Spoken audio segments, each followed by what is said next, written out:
Hello, students and my friends. Welcome to the GTU Studies. Diploma semester 6નો જે નવા સિલેબસની રાહ જોઈ રહ્યા હતા, કારણ કે સેમેસ્ટર 5th જાન્યુઆરીથી શરૂ થવા જઈ રહ્યું છે અને DDCET એટલે કે જેમને ડિગ્રી કરવી છે એમની એક્ઝામની પણ પ્રિપરેશન કરવી છે. તો કેટલા સબ્જેક્ટ હોઈ શકે, કેવા સબ્જેક્ટ હોઈ શકે એ ખાસ ધ્યાનમાં લેવું જોઈએ. એના આધારે આજે GTUએ સિલેબસ ડિક્લેર કર્યો છે તો એ ખાસ તમારે જોઈ લેવું જોઈએ. એ આજના વિડીયોમાં હું તમને બતાવવા જઈ રહ્યો છું, તો એ વિડીયો જોઈએ. તો સેમેસ્ટર 6 ડિપ્લોમાનો GTUનો સિલેબસ આમ તો અમુક બ્રાન્ચનો ડિક્લેર થઈ ગયો છે, અમુક બ્રાન્ચનો જ બાકી છે, જે કાલે આવી જશે, કારણ કે પરમ દિવસથી તો સેમેસ્ટર શરૂ થવાનું છે. તો આપણે એ રેગ્યુલર વેબસાઇટ ઉપર જે રીતે જોઈએ એ જ રીતે જ આપણે હવે સિલેબસ જોઈએ.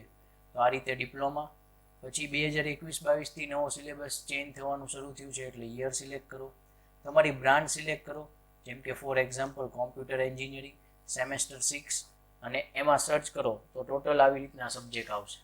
એમાં અહીંયા જે કમ્પલસરી લખ્યું છે એ સબ્જેક્ટ તમારે બધા સ્ટુડન્ટ્સે સ્ટડી કરવાના છે. એ ટોટલ કેટલા છે? 4.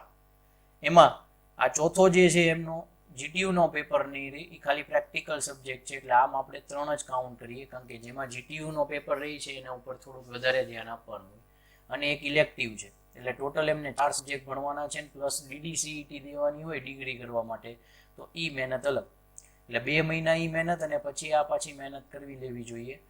આ જ રીતે જો તમે બીજી બ્રાન્ચમાં જાઓ, સપોઝ કે મિકેનિકલ એન્જિનિયરિંગ, જેનું આપણે હમણાં વધારે ડિટેલમાં પાછું સમજીએ, એનો સર્ચ કરીએ તો એ જે સિલેબસ છે એ સિલેબસ છે એ આ રીતે કંઈક સિલેબસ છે એ આવી ગયો છે એમનો. એમાં પણ એમને 4 કમ્પલસરી છે સબ્જેક્ટ, એમાં એક પ્રોજેક્ટ છે, એટલે એ પ્રેક્ટિકલ થયો ખાલી, એટલે થિયરિટિકલ 3 જ સબ્જેક્ટ છે, અને એક ઇલેક્ટિવ 4, એમ 4 એને પણ સબ્જેક્ટ આવે છે, જેના GTUના પેપર દેવાના છે. એમાં એક ઇન્ડસ્ટ્રીયલ એન્જિનિયરિંગ એન્ડ મેનેજમેન્ટ થોડોક છે એ સમ અને થિયરી પ્લસ છે. કેડ-કેમ છે ઇઝી રહેશે.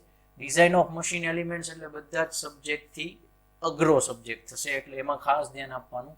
અને જે ઇલેક્ટિવ છે, ઇલેક્ટિવ કેવી રીતે સિલેક્ટ કરવા જોઈએ, તો હું ખાસ તમને મિકેનિકલના સ્ટુડન્ટ્સ માટે એ ખાસ આપણે રિપ્રેઝન્ટ કરી દઈએ કે જે આ રીતે GTUની પેટર્ન્સ છે એમાંથી કમ્પલસરી તો બધાએ કરવાના જ છે, પણ ઇલેક્ટિવ રાખવામાં આવે ખાસ એટલે ધ્યાન રાખવું જોઈએ, કારણ કે નોર્મલ 6 સેમેસ્ટર હોય તો સમજ્યા, પણ હવે તમને ડિગ્રી કરવી છે ને 2 મહિના એમાં કદાચ ધ્યાન આપવાનું રહે, તો છેલ્લે પછી એવો સબ્જેક્ટ છે જે ફટાફટ પ્રિપેર થઈ જાય એવો ઇલેક્ટિવ રાખી દો. તો હું એની સિક્વન્સ તમને આપી દઉં મિકેનિકલ સ્ટુડન્ટ્સને, કે જો તમારે ઇઝી અને પાસ થવામાં વધારે સારો રહેતો હોય એવો સબ્જેક્ટ લેવો હોય તો ફેબ્રિકેશન ટેકનોલોજી છે, જે ટોટલી થિયરિટિકલ છે, રોબોટિક્સ એન્ડ ઇન્ડસ્ટ્રીયલ ઓટોમેશન જે ટોટલી થિયરિટિકલ છે, એટલે 2માંથી એક રાખો તો તમે પાસ આરામથી જઈ શકશો, રિઝલ્ટ સારું આવશે. એની સિવાય જો તમારે અઘરો જ સિલેક્ટ કરવો હોય તો પાવર પ્લાન્ટ એન્જિનિયરિંગ, જેમાં થોડાક સમ આવે છે, અને એક thermal system and energy efficiency છે, એમાં પણ સમ આવે છે.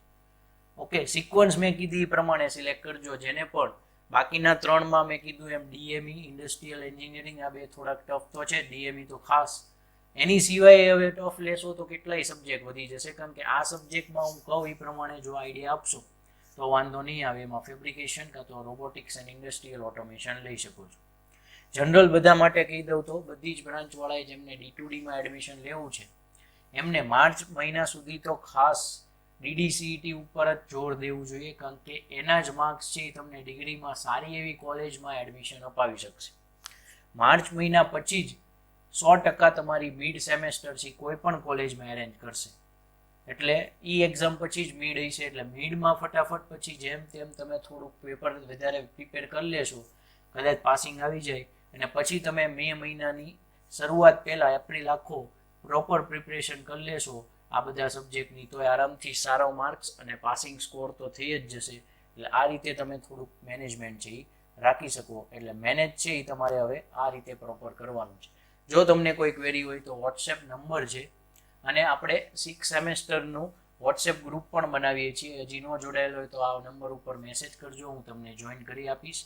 અને બીજી કોઈ ક્વેરી હોય કે ક્લાસ રિલેટેડ હોય, સબ્જેક્ટ શીખવો હોય, DDCETની પ્રિપરેશન કરવી હોય તો ઓફલાઈન કોચિંગ છે અવેલેબલ છે. ઇન ભાવનગર અમે અવેલેબલ છીએ ઓમ એન્જિનિયરિંગ ક્લાસ કરીને.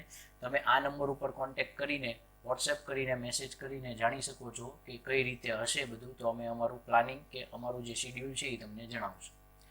એ સિવાય તમારે કોઈ પણ બીજા મીડિયમ થ્રુ કોન્ટેક્ટ કરવો હોય તો અહીંયા બધા જ મીડિયમ છે એ હું લખીને આપું છું, તમે સ્ક્રીનશોટ લઈ રાખજો, આ બધા મીડિયમ થ્રુ તમે કોન્ટેક્ટ કરી શકો છો. ઓકે, તો આઈ હોપ તમને આ કોઈ એક સિલેબસનો વિડીયો પ્લસ DDCETને કેમ મેનેજ કરવું એ સમજાણું હોય છે. તો વિડીયોને લાઇક કરજો, શેર કરજો એન્ડ સબસ્ક્રાઇબ કરજો GTU studies channel. Thank you.